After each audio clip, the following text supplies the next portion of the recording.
आज हम बात कर रहे हैं दक्षिण भारत के इतिहास के बारे में, जिसकी दो ऐतिहासिक अवस्थाएं रही हैं। पहली ऐतिहासिक अवस्था 200 ईसा पूर्व से 300 ईस्वी तक रही है और दूसरी ऐतिहासिक अवस्था 300 ईस्वी से 750 ईस्वी तक रही है। अब पहली ऐतिहासिक अवस्था में जहाँ पर अनेक नगरों का विकास हुआ, अनेक शिल्पों का विकास हुआ, मुद्रा का व्यापक प्रयोग हुआ और किस तरीके से आंतरिक और बाह्य व्यापार का प्रसार हुआ, उसकी वृद्धि हुई और किस तरीके से जो जैन धर्म और बौद्ध धर्म का प्रसार हुआ। लेकिन दूसरी ऐतिहासिक अवस्था में जहाँ पर नगरों का विकास हुआ, मुद्रा का व्यापक रूप से प्रयोग हुआ, शिल्पों का भी जो है धीरे धीरे विकास होता रहा, धीमी गति से ये सारे जो हैं काम होते रहे। लेकिन जैन धर्म कर्नाटक के क्षेत्र में जो है सिमट कर रह गया और बौद्ध धर्म लगभग लुप्त प्राय हो गया। अब इस दौरान दूसरी ऐतिहासिक अवस्था में किस तरीके से राजाओं ने वैदिक धर्म का बहुत ज़्यादा प्रसार किया, ब्राह्मणों को उत्तर भारत से बुलाकर किस तरीके से उनको भूमि दान दी, और सबसे बड़ी बात पहले जो पहली ऐतिहासिक अवस्था है वहाँ पर जो है प्राकृत और तमिल भाषा का जो है व्यापक रूप से प्रयोग हो रहा था। वहीं पर दूसरी ऐतिहासिक अवस्था में संस्कृत को राजभाषा मान लिया गया और उसी की घोषणाएं और अभिलेख तैयार किए गए। और सबसे जो महत्वपूर्ण बात है जो राजनीति के क्षेत्र में हुई कि 7 वाहनों का जो है अंत हुआ और उनके अंत के साथ जो है वाकाटक, चालुक्य, पल्लव, कदम्ब और जो है इच्छावकु और भी अन्य छोटे छोटे जो हैं राजवंशों का उदय हुआ। जो आज हम बात कर रहे हैं वो वाकाटक वंश के बारे में कर रहे हैं, जिसका उदय सातवाहन वंश के अंतिम शासक के शासन के समाप्त होने के बाद हुआ। वहीं पर इनका जो वाकाटक वंश का अंत है वो पूरी तरीके से बादामी के चालुक्य ने किया, लगभग 550 ईस्वी। तो आज हम सबसे पहले ये जान लें कि आखिर वाकाटक वंश जो है उसकी उत्पत्ति कहाँ से हुई, इसका संस्थापक कौन था, इनका जो है भारत की राजनीति में क्या योगदान था। तो पुराणों के अनुसार जो बातें उठकर आती हैं वो ये बातें आती हैं कि जो विंध्य शक्ति थे वाकाटक वंश के जो हैं वो संस्थापक थे और बुलंद शहर के जो भगत गांव से इनका कुछ संबंध था। लेकिन कुछ इतिहासकार इन्हें आंध्र मूल का बताते हैं। खैर जो भी हो, विंध्य शक्ति जो हैं वो विष्णु वृद्धि गोत्र के ब्राह्मण थे।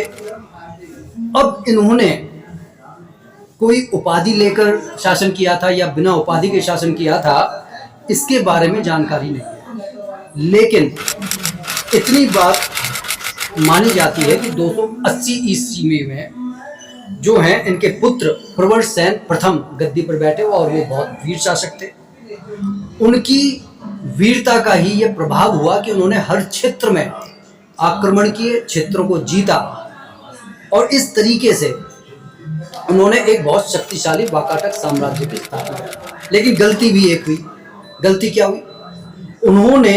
उनके 4 पुत्र थे और उन्होंने अपने राज्य का विभाजन 4 पुत्रों में कर दिया, जिससे वाकाटक शक्ति कमजोर हुई। इन्होंने जो है काफी यज्ञ किए, ब्राह्मणों को दान दिए, लेकिन जो है शक्ति कमजोर हुई। इनका जो सबसे बड़ा पुत्र था जिसका नाम गौतमी पुत्र था, वह इनके सामने ही एक्सपायर हो गए थे। इनके जो दूसरे पुत्र थे सर्वसेन, उन्होंने बरार के दक्षिणी और हैदराबाद के दक्षिण पश्चिम क्षेत्र, उत्तर पश्चिम क्षेत्र से शासन किया था। अब गौतमी पुत्र के ही जो पुत्र हैं रुद्रसेन, उन्होंने अपने पिता की तरह ही नागपुर से शासन किया था। अब जो रुद्रसेन के जो पौत्र हैं, मतलब कि इनके पुत्र के पुत्र, उनके गुप्त साम्राज्य के साथ में वैवाहिक संबंध थे। अब अगर जब हम कोरिलेट करके पढ़ते हैं तो हमें चीज़ों को समझने में आसानी होती है। आपको मालूम होगा कि गुप्त साम्राज्य का जो सबसे भयभीत करने वाला शासक था वो था समुद्रगुप्त, जिसे भारत का नेपोलियन भी कहा जाता है।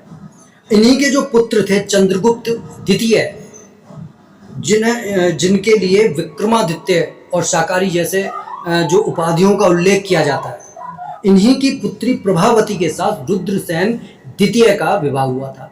लेकिन दुर्भाग्यवश रुद्रसेन का जो है 5 साल के बाद एक अकाल मृत्यु हो गई और उस समय प्रभावती ने संरक्षिका बनकर 13 वर्ष तक अपने बच्चों का लालन पालन किया। ऐसा माना जाता है कि प्रभावती ने अपने पिता चंद्रगुप्त विक्रमादित्य को काठियावाड़ और गुजरात को जीतने में बहुत मदद करी थी।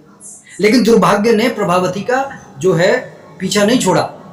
13 वर्ष समाप्त होने के बाद जब उनका पुत्र दिवाकर सेन मैच्योर हुआ, उस समय वो भी मृत्यु को प्राप्त हो गया और तब प्रभावती का जो है अपने दूसरे पुत्र दामोदर सेन की संरक्षिका बनी।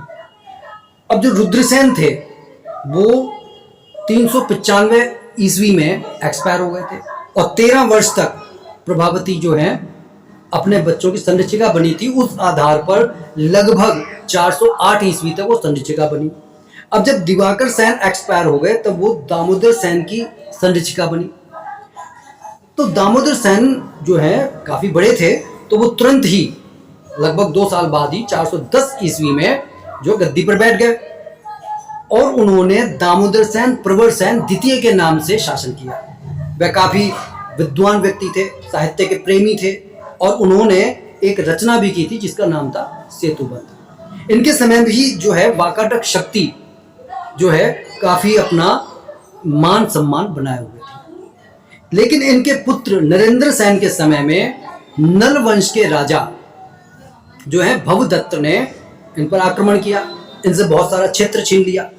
लेकिन नरेंद्र सेन ने जो है मालवा, मेखला, कौशल आदि को पुनः जीतकर अपनी हार का बदला ले लिया और अपनी क्षतिपूर्ति कर ली। लेकिन इनके पुत्र पृथ्वी सेन जो हैं, जो पृथ्वी सेन द्वितीय, उनके समय भी नलों के, त्रिकुटकों के साथ संघर्ष जारी रहे।